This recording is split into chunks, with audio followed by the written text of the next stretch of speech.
Good evening, everyone. I, Komal Gandhi, on behalf of SPJ IMR, extend a warm welcome to all present for the webinar on Vaccinating Your Company Against Invisible Infections by R. Gopalakrishnan Sir.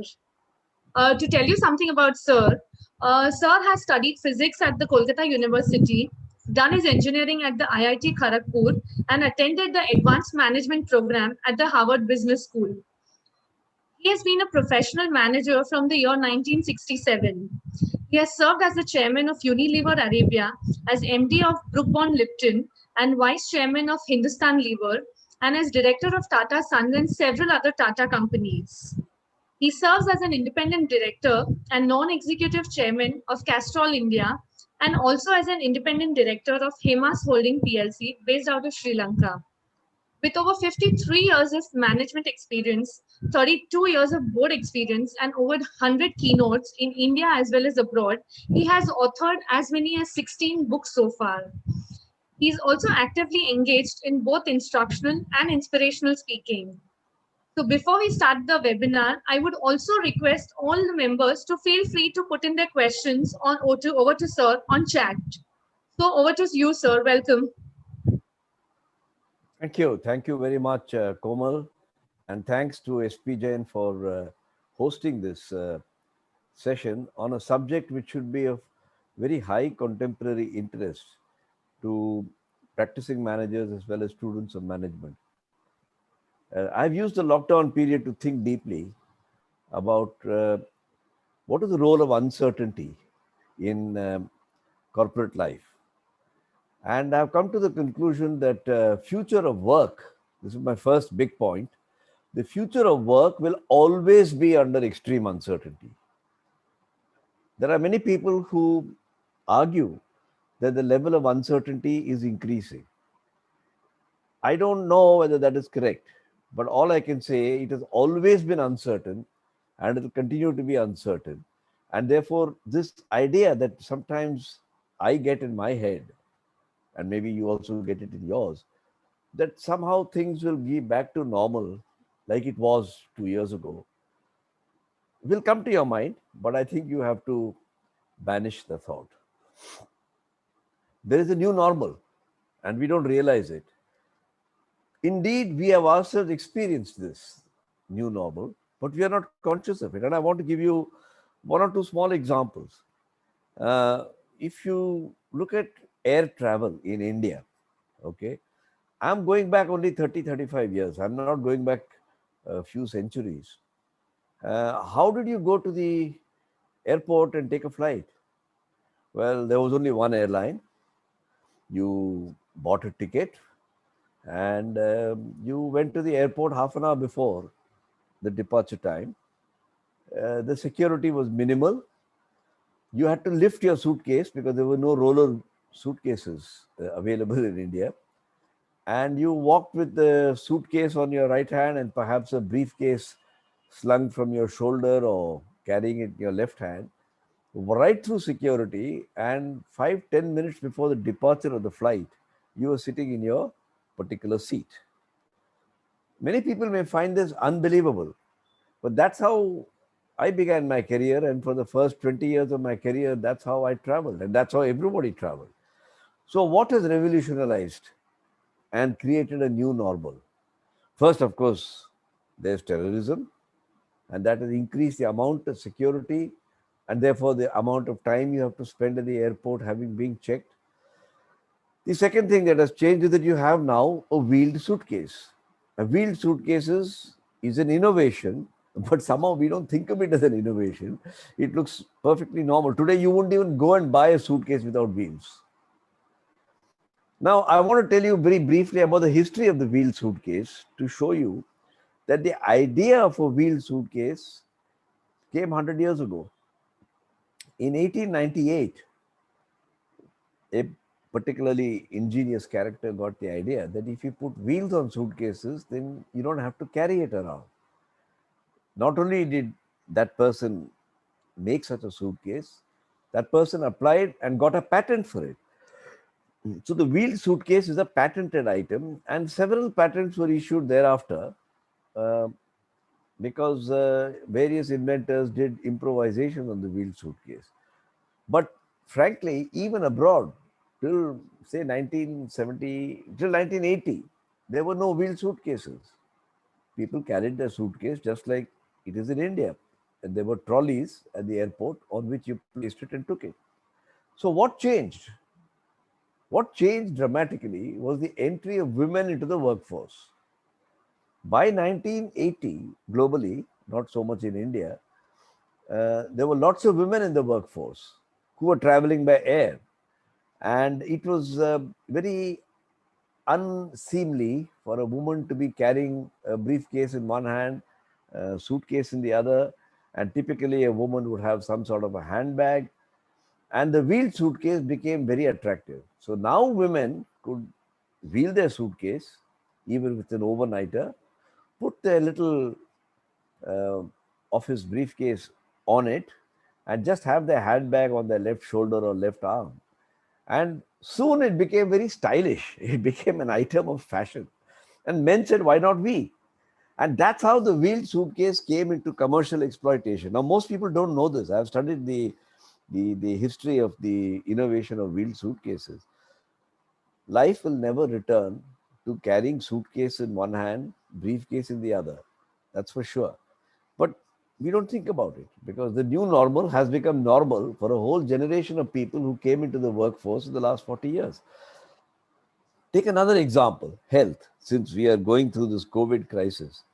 Just in the last 30 years, and I have experienced this, we have seen SARS, we have seen AIDS, um, we have seen chikungunya. Each one upset the world economy and groups of people in its own way. You look at financial markets. You had Asian crisis, 1997. You had the dot-com bust in 2000. And in 2008, you had the Lehman Brothers. So every 4 5 years, you had a major global crisis, financial speaking. So somehow business and people and managers have adapted to all of this. So what is the point I'm trying to make? That don't underestimate invisible factors that will dislodge your business. And when invisible factors dislodge your business, of course, you have to cope with it, you will adapt to it. But given the fact that we have just come through COVID and are talking a lot about vaccination, the thought occurred to me that how can you vaccinate your company? And that's the origin of the idea of the title of this particular talk. And it struck me that yes, you can vaccinate your company. And I thought that's quite an attractive idea. And I started applying my mind to how do you go about vaccinating your company. So let's come to the second part. The first part being that uncertainty will continue to be high. Don't underestimate it. This is the new normal. And after 20 years, nobody will recognize what you're talking about. Going to office at 9, coming back at 5, and the usual stuff. I would say the first action that modern managers should take is to understand corporate immunology. I use the word corporate immunology just like there is human immunology, there is corporate immunology. So, what do I mean by corporate immunology? Let me give you an example of what I mean by an invisible attack. You see, there are some attacks that are visible. Competitors increasing market share, somebody is undercutting you in price, a new market opens up, a new technology is coming up, and most companies will be mindful of those, will be watching those. And if you're an alert and responsive company, you will be able to either have an answer or scramble for an answer when these visible things hit you. It's the invisible ones that catch you uh, completely unprepared. And here's an example of that.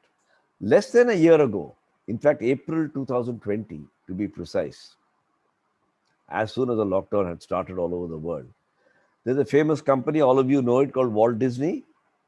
And the granddaughter of Mr. Disney, the founder, Walt Disney's granddaughter, is now a lady who's mature in age, and her name is Abigail. Abigail Disney is no more associated with the company. I mean, she's a small shareholder and she gets her dividend. She read a report in the newspaper that the board of the Disney company, the company founded by her grandfather, had met, and they had decided to cut the employees' uh, pay by a certain percentage. There are 100,000 employees who work in the Disney parks, who deal with customers, frontline workers. They were going to cut their pay. But they had left untouched the dividends to shareholders and the bonuses to the senior people. And Abigail Disney asked herself the question, while as a shareholder, I'm happy that my dividend will not be cut. And while as senior management, they will be happy that their executive bonus will not be touched. Who creates the magic in Disney? It's those 100,000 frontline workers. So, she went and made a public statement. It was all over the newspaper, in the Washington Post, in the Wall Street Journal, New York Times, influential media. And she said that please pay the people who make the magic happen, suggesting that you, senior management, chairman, managing directors, board, are not the people who make the magic happen. This, of course, sent the Disney shares into a tailspin, and various things happened thereafter, which I shan't go into now. But I'm giving you this as an example of something that is totally unexpected and which has caught you. So, and there are many other examples of invisible things that happen. Um People are dissatisfied, so little employees, uh, bad reaction is building up in the underbelly, and so on and so forth. So I found that I am aware of a vaccine. And if this vaccine is given to a company, then no vaccine is 100% effective or perfect. There's a very high chance that when something untoward happens, some invisible attack on the company, it is quite likely that the company can be protected. And this vaccine, I have given a name to. It's called the People MBA vaccine. People MBA vaccine. People, you understand, MBA doesn't stand for Master of Business Administration. It stands for Management. It stands for Mindset, Behavior, Action. People, Mindset, Behavior, Action. And I want to tell you, I have experienced this vaccine. I worked 31 years in Hindustan Lever, which has been given a strong dose of People MBA. And I worked 18 years, 19 years in Tata, which also has a strong vaccine injected into it called People MBA. So I can recommend this. It's a tested vaccine. It is not undergoing clinical trials. It works. And I think that's the secret I wanted to share with you today. And this is my principal point. So what do I mean by this People MBA vaccine? Is it literally something that you inject in? No. It is to do with the way you run your company and plan your company. Because reflective executives, senior executives should think of the long-term future of the company and how to protect the company. So recently meaning about 3 years ago, 5 professors of SP Jain and I, so 6 of us collaborated. It's a very unusual combination because I am a seasoned practitioner with no background in academic research. And the 5 professors are academics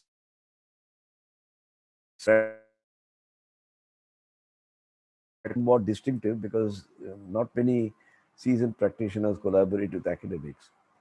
And we decided to answer the question, is there a difference between an institution and a good company? And if so, how can a good company become an institution? Hindustan Lever is an institution. So is Tata. So is Godrej. So is which are centenarians. We would try to go to ones that have become institution-like in the last 30, 40 years. And where the founder is still alive and we can talk to the founder. If it's Tata or Godrej, we can't go back to the founder because they don't exist anymore. And the academics and I together did the research and did a project, which is not the subject of what I'm going to talk to you today, and wrote 6 books, which actually you can see on the screen behind me. One is on how Deepak Parekh built up HDFC Group as an institution. One is about how Harsh Mariwala created and built up Marico. One is about how Uday Kotak created a very valuable bank. One is about how Ramadurai and before in the late TCS, FC Kohli built up TCS. One is about Kiran Mazumdar Shaw and Sir, how she made Biocon.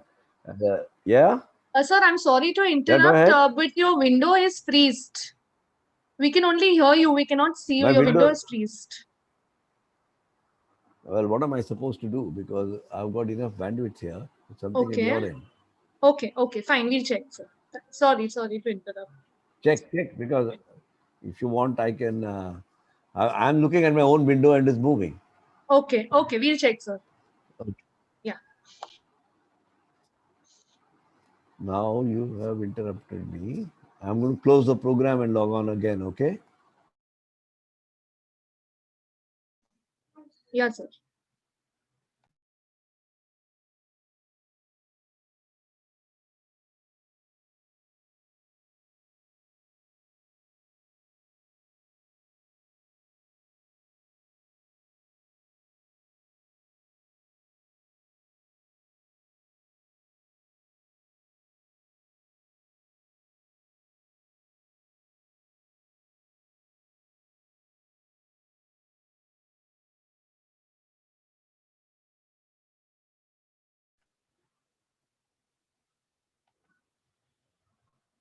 Sorry for the interruption. I think sir has some network issues. He'll join right back. Please bear with us.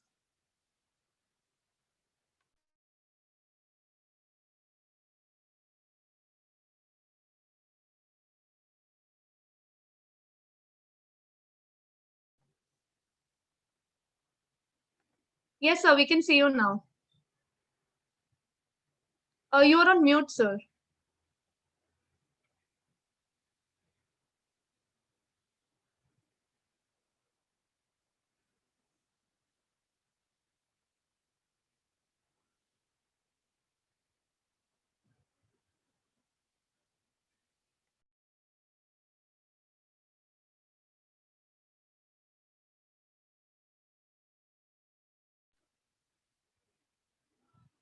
Sir, we can see you now.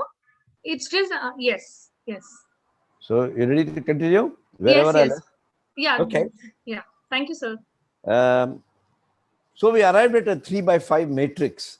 And since my subject today is not to talk about how to build institutions, I will refer to only one of those 3x5 matrices, and that is the high emphasis placed by these companies on people, employees, relationships, which is something that is taught in MBA courses, but it's very difficult to be learning how to practice that without actually doing it yourself. It's like music, you can't have lectures on music and then become a singer. So I recommend very strongly that this vaccine, which I call People MBA, which has been trialed and tested, and I have experienced it for 50 years, 30 years in Unilever, 30 years in Unilever and 18 years in Tata, be something that you can adopt. Now, I need to explain to you what it is that I mean when I say uh, people power as a vaccine. You see, people power has 3 components. It's just like I'm taking metaphors from COVID-19 only because it is so contemporary and is going on every day. Uh, we say the passion of people. If you walk into a company, its factories, its branch offices, its sales force, you can see passion in people's eyes. I've seen it in, you go to TCS, you go to Hindustan Lever, you'll see it. And passion is the equivalent of hand washing. in COVID-19. It is something that people do without thinking about it. It just happens automatically. And when the time for testing comes, then the passion shows itself. For example, terrorists attacked the Taj Hotel in 2008. Now, nobody has prepared. It's a completely uncertain eventuality. But the passion in the people's eyes and the way the employees responded was something that was quite extraordinary. In fact, there's a Harvard Business School case study that's been written on it. I'm not going to go into the detail of that, except I'm using that example to illustrate to you what I mean by saying people's passion. So, this is one part of the vaccine. The second part of the vaccine is culture, purpose. What is the company all about? I can tell you that that's the equivalent of social distancing. In other words, people do it automatically because they have been culturally attuned. Now, today you find people trying to do social distancing almost automatically. Uh, what do I mean by purpose and culture? For a long time, people thought, oh, soap is a simple business. What is the use of soap, etc. Suddenly now, after COVID, the virtues of soap as a disinfectant and how it kills the viruses and germs has come into prominence. And you can see people in a company, soap company, they're very proud of the work. You see how Tata people feel when they learn that their company is giving 1,000 crores for developing responses to the COVID crisis. These are what I mean by culture and purpose. And the third aspect of this vaccine is what I call positivity. And positivity means that you're willing to recommend this company. If somebody asks, my daughter wants to join a company, is your company a good company? People saying, well, I'm not sure it's a great place. You tell her to look at other options. Have you ever met somebody who's working in government who says, please ask your daughter to join the government? Rare, not very common. So, this combination of passion, purpose, and positivity is the components of this vaccine, this People MBA vaccine. And I think it's an extremely important thing that companies should build this into their company through practices. Now, obviously, today I cannot tell you how to go about doing it because this happens over a long period of time. But I want to draw your attention because these are all thought of as very soft factors. And many people think these are very softy things. People don't take behavioral science and HR too seriously as I would take project management or uh, digital technologies or artificial intelligence. But natural human intelligence is something that you have to learn by yourself. And having that commitment of passion, purpose, and positivity in your company is a huge asset. So that's the first point I want to make about corporate immunology. I will make the second point, which is that you must understand human adaptation. Just like the human body is highly adaptive. Frankly, if I tell you the facts about our body, you should wonder why any of us is alive. Firstly, we think we are human beings. But if you look at the biochemical composition, we are 10% human genome, 90% we are bacteria. So actually, Komal Gandhi or Tejal Raut, whom you think of as a human being, or me for that matter, whom you think of as a human being, is 90% bacteria with 10% human genome packaged into a certain form, which looks like Komal Gandhi or Tejal Raut or Gopalakrishnan. Now, just think of it. If I told you that you're mostly bacteria, I don't think you'll feel very, very thrilled about that description. But that is the truth. Now, because these bacteria are there, and there are, I think, 10 trillion of them in your body, in your stomach, in your gut, in your hands, in your legs, your feet, everywhere. Some are good and some are bad bacteria. And when the bad bacteria take over your body, you fall sick. When the good bacteria are running your body, you feel good. And therefore, your body is highly adaptive. And it's very important to understand how the body adapts.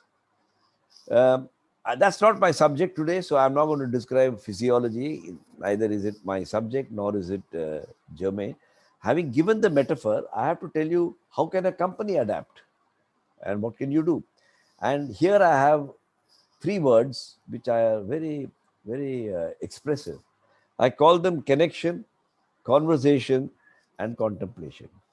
And let me explain to you what I mean. Firstly, let me start with contemplation. Uh, a person needs to be connected to everybody around him. This work from home jazz that's going on is okay up to a point. But frankly, it doesn't make, uh, it allows a little bit of contemplation as compared to being busy all the time. Today, when I look at people, they have no time for contemplation. When I look at my next generation, they are all the time busy, either having a conference call or having a Zoom call, and they don't have time to read books or newspapers or articles. I don't know how they keep their mind nourished. The important point, and it's said in yoga, it is said in Ayurveda, is after a certain number of experiences, you must be able to sit back and contemplate on your experiences. And contemplation is therefore a very important part. I get up very early in the morning, not just now, for a long time, even when I was younger. And I keep aside half an hour. Now, some people do meditation, some people do yoga, but whichever form you choose, a little bit of time to sit and think about what you happened yesterday, how you will carry out today is very important. This perpetual uh, engagement with tasks and activities is actually detrimental. I have known younger people who say, "Oh, my father's passed away. I wish I had spent more time with him." Well, once he's gone, there's no point wishing it. So we have to find the time to contemplate, not just have activity.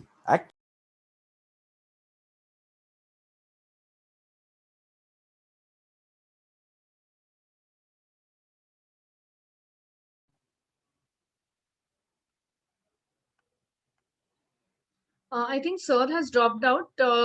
Please bear with us for another 2 minutes. I'll just ask him to rejoin. Thank you so much.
Welcome back, Sir. Now you can hear me. Yeah. So you go to Thailand and people say Swadi. You go to the Middle East, they say Salam Alaikum. Most of these are greetings which say, I hope you stay well and may God be with you. But when I went to South Africa, I found a rather unusual way of greeting. People said Sawubona and they would say Sikona. And I said, what does that mean? I thought it will mean the same thing. May God be with you. Sawubona means I see you. And Sikona means I am here. I said, I've never been to any country where they greet each other. आप वहाँ पे मैं सामने देख रहा हूँ. I'm shaking hands with you. And I say, are you there? And the person replies, yes, I am here. I said, what kind of a greeting is that? What's its background? I got a very interesting explanation. I don't know if it is accurate, but it at least appealed to me. And it is that in the old days, when there were people coming in the bushes, in the forests, and so on, and there was no electricity, you had to distinguish the rustle of the leaves, whether it's a human being or an animal. And so people would say, Saubona, meaning, are you there? If they got no reply, they would suspect it's an animal. And if you got a reply, you say, insan hai. And he say, Sikhona, I am here. So that became the form of greeting, and it has become part of even today. And it's in Zulu language, of course. So we have to learn to treat people. You can't change the way we say namaste to each other, but we have to learn to treat people like human beings, as it's happened in the way of South African greetings. And I just wanted to mention to you that there are many days when I have entered the lift in the building with my eyebrows probably furrowed, unconscious by the way, didn't say good morning to somebody or said a curt sort of greeting. And later on, somebody comes to me and says, Sir, are you upset with me? And I said, Why? Why should I be upset with you? I said, When I saw you in the lift this morning, you never smiled, you normally smile. And or your eye, you look very preoccupied with something. I thought it's first thing in the morning. I said, Good morning, sir. You didn't reply. So it's very important to connect with people. And I think that's something that we tend to forget in these busy days. And the last one is conversation. Connection means having a genuine conversation, talking to people. Because we are also busy, we assume that the conversation has to be only on work. Good morning, how are you? Komal, have you completed this? Have you done that, Tejal? And then bye, it's over. I'm not saying you should keep on inquiring about their children or their mother-in-law or something like that. But a conversation with another human being can be reflected in many warm ways. And I don't intend to. People nowadays have a best place to work. They have fun and frolic, jumping around at 5 o'clock on a Saturday. Those are all fine. I mean, I'm not against it, but I don't think that is what I mean by. I'll make a last point and then perhaps I will stop for questions. I hope you're sending your questions to Komal because it'll be far more interesting to have an interactive session. So I will just cover one more point. Uh, in this people power, releasing people power, we have probably swung a little to the other extreme of talking to people's minds. Whereas a good leader who's exercising people power and who has been vaccinated with people power will also talk to people's hearts. You cannot talk only to people's hearts. You can't come to the office and say, "मैं तुझे प्यार करता हूँ," and this company, आप नहीं होते तो क्या होते? That is all not possible or practical or should not be done. But you can't talk to their minds only. And because people have psyched themselves to believe that technology has taken over the world, that everything is now on chat box, on WhatsApp, on they have become very functional and matter of fact. And the idea of emotion at the workplace is frowned upon. It's actually frowned upon because we are all supposed to be very rational human beings. And I find that when we therefore give our messages, say you want to introduce a transformation program in your company, say you want to introduce a new pay reward system in your company, say you want to have a new travel policy in your company, we will talk to people's hearts only. A very good example of this from the public domain, it's not about a particular company. You look at the farmers' bill. Now, I am not in favor or against, and that's not my subject of discussion today. But the whole discourse is what's wrong with the laws? Tell me clause by clause. And the farmers are not responding to it. And the farmers are responding to the hurt in their heart for being called X or Y or Z. And I think it's extremely important to be able to speak to your employees' hearts also, not instead of their mind.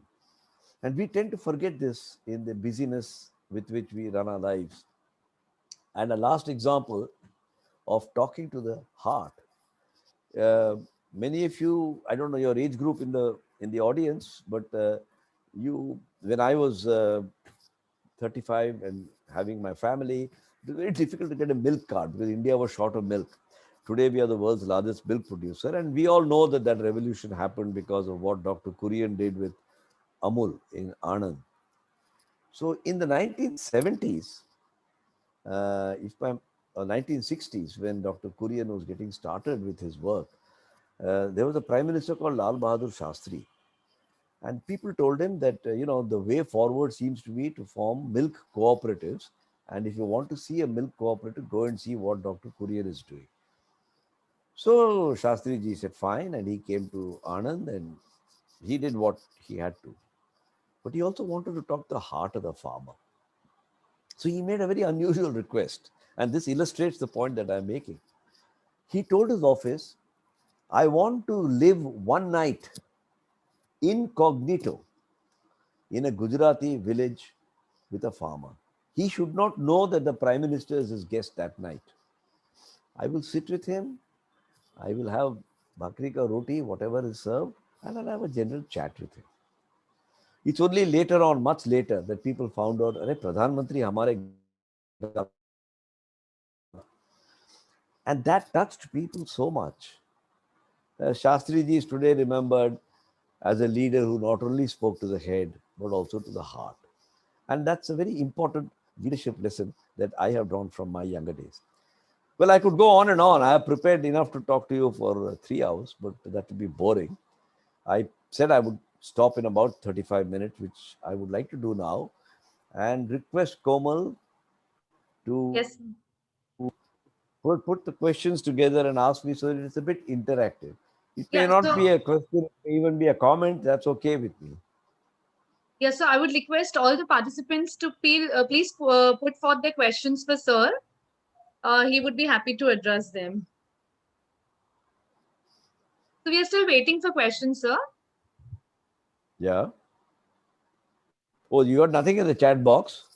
Nothing so far, sir. Oh, that means I've said something so clear and clever that nobody has a question. I think Ekta Sinha has and Mahesh Ranade sir has raised their hand. So, sir, can we request you to please put your questions in the chat box? Mahesh Ranade sir, Ekta Sinha ma'am. They can't speak, they can't ask their question, is it? Yeah, that's. I would request them to please put their questions on chat. Okay, I have allowed them to talk. So Mahesh Ranade sir and Ekta Sinha ma'am, if you want to, feel free to ask your questions. Good evening. I'm Ekta. Thank you so much for allowing me to speak. Actually, the chat box is disabled, Oh, so we cannot type. Yeah. So, if I'm allowed now, can I ask my question verbally? sure, Sure, sure. Ekta, sure. Okay. Sir, it was a really, really nice session, and I always try to attend your every session that you conduct. Sir, I have a question. You very rightly mentioned that emotions at the workplace are taking a back seat, and especially now when AI or Industry 4.0, as we say, is taking over the world, and there are a lot of layoffs and a lot of automation at the workplace which is going on. How can a leader balance with people and to their mind as well as their heart to make secure to instill that hope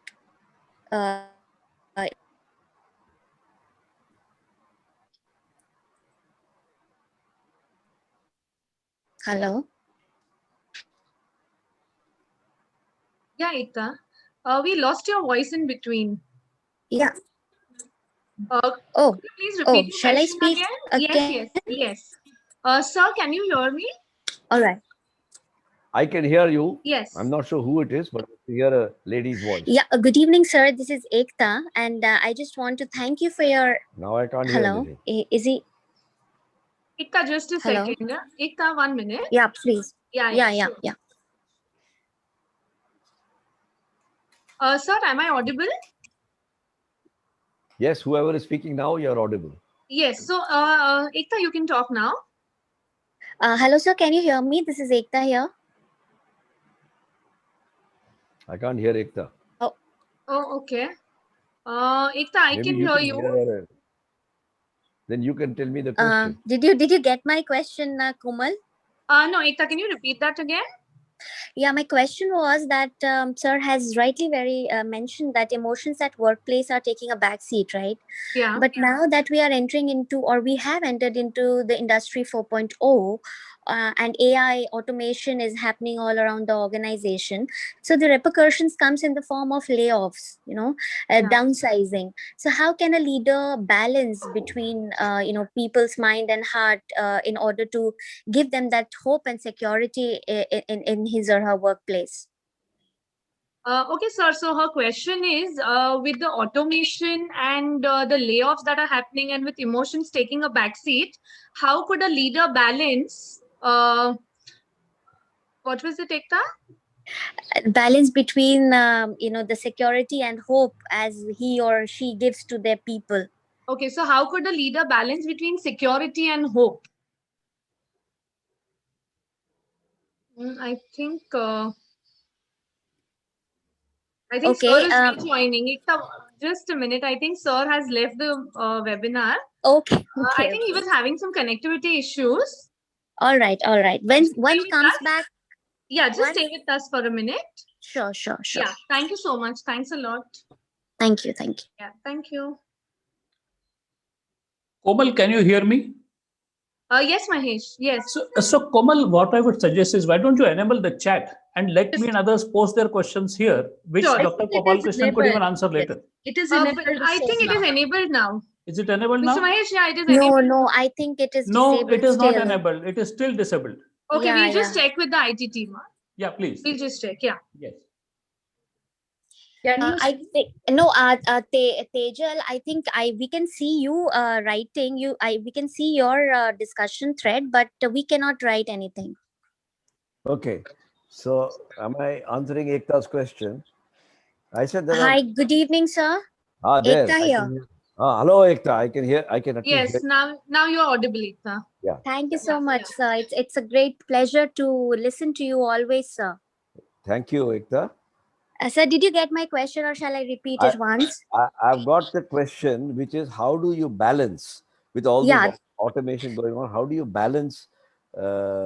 the profitability and the human aspect within the organization, sir. Because of the automation, a lot of layoffs and downsizing is Yeah, going I on. understand.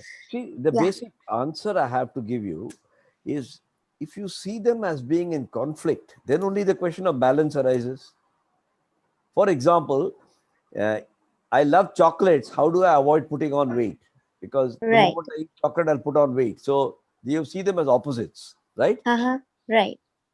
But you never ask yourself uh, um, something that is essential. For example, if a mother's raising a baby, Mm-hmm. she has to go through all the things that happen when the baby is an infant, all the nappies and this and that, feeding, crying, but she never ceases to dream about the long term future of the child, correct? Correct. Correct.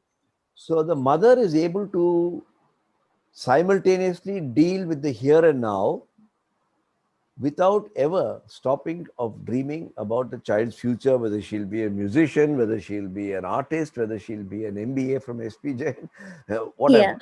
Yeah. A mother is the best example of not Mm-hmm. doing this or that. A mother always does this and that. Yeah. And I think managers have to understand that people are the reason why you get profitability. True. If you see them as competing for your attention, then you'll never get it right. Absolutely. So I think the flaw lies in the mental model that let profitability come first, we'll deal with people later, or leave the people part to the HR department. That's a disaster. Mm-hmm. That is the cause of the disaster. All right. Yes. When you see people are the reason why, like Abigail Disney said, she Mm-hmm. said, don't punish the people who create the delight for the customer. Absolutely. If necessary, you people take a cut, you cut the dividend. Don't screw up the life of the poor fellow who's the park attendant who smiles and sells tickets there, because they are the people who create delight. Exactly. Okay. So, What's so next? just hope that this goes into the heads of the higher people sitting top of the organizational chart. No, I think we tend to create a. They are not stupid people. The people who are higher up or lower up. It is just that that's the way things have been drilled into our heads. Yeah, exactly. Yeah. Thank you so much, sir. Thank you so much. That your long-term future of your child depends on you. Right. Yeah. Thank you. Mahesh Thanks a Bob, is it the same Canada? Is it the Uh, same Canada? Sir, we have one more participant, yes, Mr. Mahesh. Mahesh. Yes. Yes. Good evening. Over Good to you. evening, sir. It's a pleasure watching your program. It's great as ever. How are you, Mahesh? All well? I am very well, sir. Thank you very much. And I look forward to seeing you sometime soon in the next maybe a month or two. And I will seek an appointment with you, but that's separate. It was a Okay. pleasure hearing your discourse, sir. So the question that I have is, you gave the example of Unilever and Tata's. And of course, these are, almost like the lampposts for the industry to follow. And we all know the value of the human capital and the way the employees should be looked after and so on. But it is equally true that it is ultimately the promoters who set the tone for the organization and the organizational culture. Still, we see that majority of the organizations, so I would say a large majority of the organizations, do not value the human capital in the way you explained. uh, what do you think is the reason why promoters do not see this, and what should we do to make them see the light? That's my question, sir. How do we Uh, get the promoters to I see the understand. value of this? I understand your question, but I would hesitate to say all promoters of this type. This is like saying all people who are in the Congress are like that, all people who are in the BJP are like that. Sir, I'm saying There are majority. promoters and promoters. Yes. No, when you say majority, it depends on in any community of people, you'll find some people who behave in an iconic way and several people who do not. Yes. That's natural. That's that's a Pareto's law. So I always think it's good to hold up the iconic company. That's in my study, which we did at SPJMR. We did not cover Lever, we did not cover Tata, we did not cover Godrej, we did not cover Bajaj. There are many Bhatia companies which do very well with their employees. Hmm. Um, we covered what we call the companies of the last 30, 40 years only. Right. When I was younger, you never heard of Biocon. Hmm. It's a promoter. There's a promoter there, Yes. but they have practiced people MBA. And we have written it's a slim book. Each of these books is very slim. It's only 160 pages. You don't have to, and it's very easy read. It's not a complicated read. Right. You take HDFC Group. When I began my career, we didn't even know of HDFC. The Yes. name didn't exist. True. And now these have happened in the last 30, 40 years. So I think it's a question of opening people's eyes and minds that people power is the route for you to build a great institution. Hmm. There are always and there will always be some promoters. There will even be some non-promoter driven companies which are mercenaries. Right. But that does not mean that should be the rule which you should follow. And the way to open up people's minds, well, I'm being a bit selfish here, is to buy my books and read them. Sure. Because you will find these are stories of people who've done it in the last 20, 30 years, not 100 years ago. Right. See, if I told people that what Jamshedji Tata did, people say, yaar, wo zamana alag tha. Hmm. So I've taken companies, we have taken companies, my 6 colleagues from SPJ and myself, who are in the last 34, हमारे आंख के सामने किया है. Hmm. Yeah. So I think the And I think it's hyper. very important. Yes. Yes, sir. Sorry. Yeah. Please, Go please, ahead. sir. Yeah. No, I'm only go saying, ahead. I'm only saying, sir, in the last 20, 25 years, especially post liberalization of the Indian economy, with hyper competition entering most industrial sectors, I think the pressure on the promoters and the managers has increased to a point where they do not, I mean, a lot of them, if not vast majority, it becomes very difficult for them to balance this, which is also the question which Ekta had asked. And the Well, I challenge hope there are really, promoters listening to this talk. yes, sir. I mean, I don't think it's Absolutely. fair. It's like it is like some people say India has a lot of illiterate people, so you shouldn't give them a vote. And yet, time and again in India, the illiterate people have proven to the literate people that they are smarter in voting. Yes. Because the illiterate people don't even come out to vote. Right. True. So there is an earthy common sense, and promoters are not immune to it. They are not inoculated with a vaccine, which makes them stupid. Yes. Right. Don't. My advice to you is don't let the some.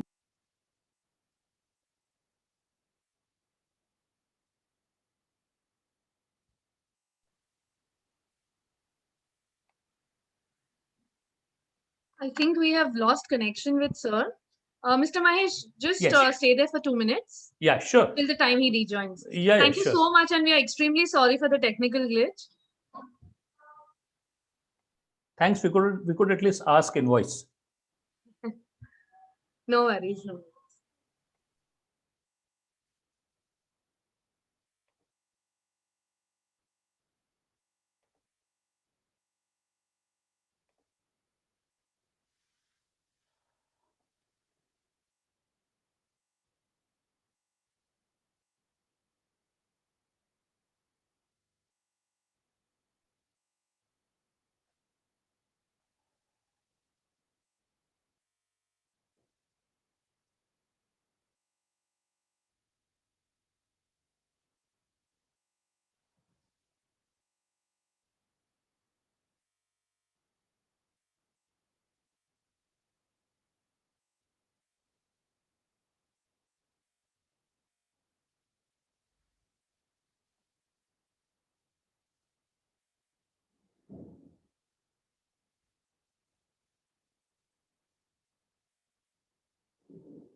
Am I audible and visible?